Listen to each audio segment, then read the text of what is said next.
Chapter 7. I left Jem alone when he got back from the Radleys.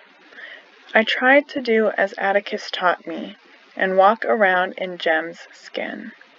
I tried to imagine what it would have been like to go back to the Radleys in the middle of the night. I would have been terrified, so I let Jem alone. I started school again, the 2nd grade. It was just as bad as the 1st grade. I was still not allowed to read, but one good thing was that I stayed as late as Jem, and we walked home together. On our way home one afternoon, Jem told me what happened that night. When I went back for my breeches, his pants, they were all in a tangle. When I was getting out of them, I couldn't get them loose.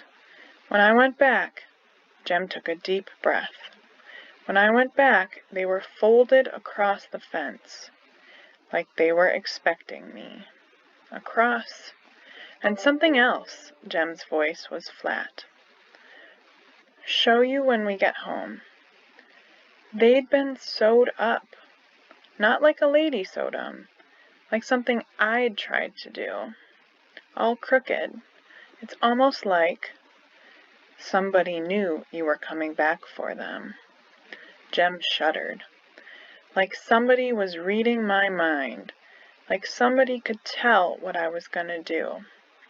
Can't anybody tell what I'm gonna do, lest they live in the house with you, and even I can't tell sometimes. We kept walking and noticed in the knothole of the tree that there was a ball of gray twine. This is like gray rope or string. I didn't think we should take it, 'cause it's probably someone's hiding place. Jem and I decided to leave it there for a few days, and if it was still there, then we would take it.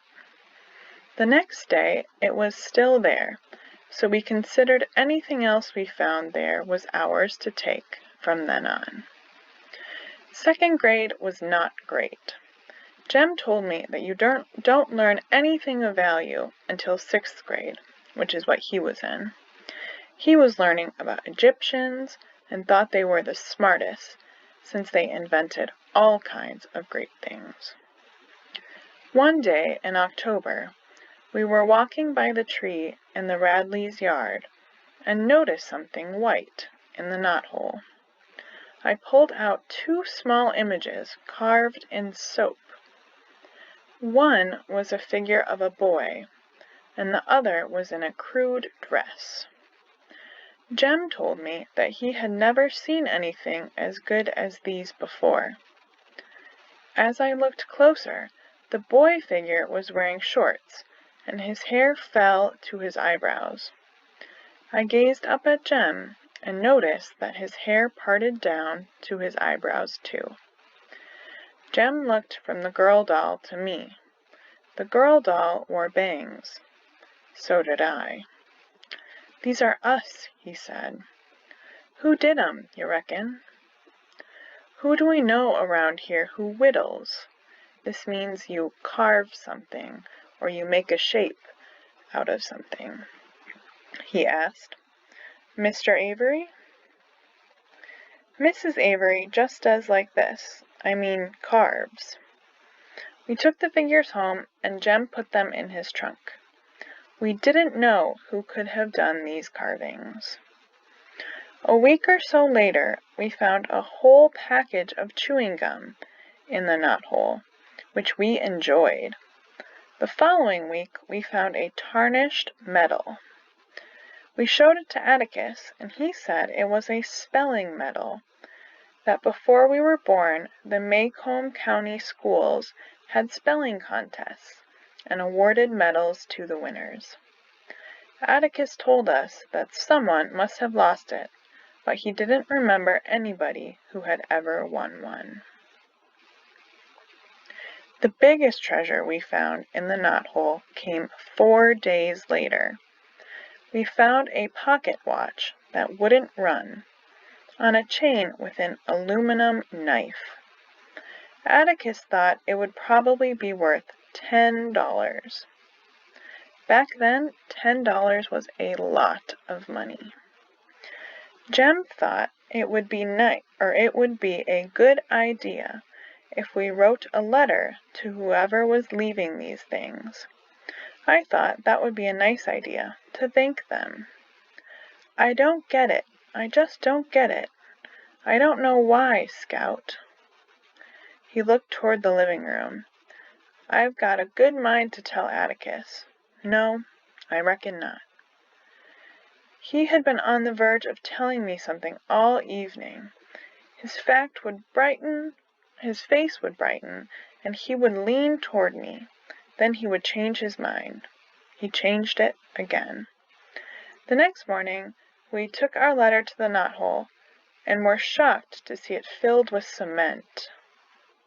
That means it was filled up. It was not a hole anymore.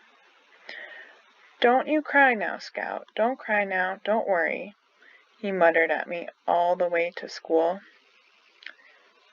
The next day, we finally saw Mr. Radley. "Howday do, Mr. Nathan," he said. "Morning, Jem, Scout," said Mr. Radley as he went by. "Mr. Radley," said Jem. Mr. Radley turned around. "Mr. Radley, did you put cement in that hole in the tree down yonder?" "Yes," he said. "I filled it up." "Why'd you do it, sir?" "Trees dying. You plug 'em with cement when they're sick. You ought to know that, Jem." We went on to school, not saying a thing. After school, we ran into Atticus and Jem asked him, "Atticus, look down yonder at that tree, please, sir." "What tree, son?" "The one on the corner of the Radley lot, comin' from school." "Yes." "Is that tree dyin'?" "Why, no, son, I don't think so. Look at the leaves. They're all green and full. No brown patches anywhere. It ain't even sick?" "That tree's as healthy as you are, Jem." "Why?" "Mr. Nathan Radley said it was dying." "Well, maybe it is. I'm sure Mr. Radley knows more about his trees than we do." Atticus left us then, and eventually I told Jem to come on inside. He told me he would, after a while.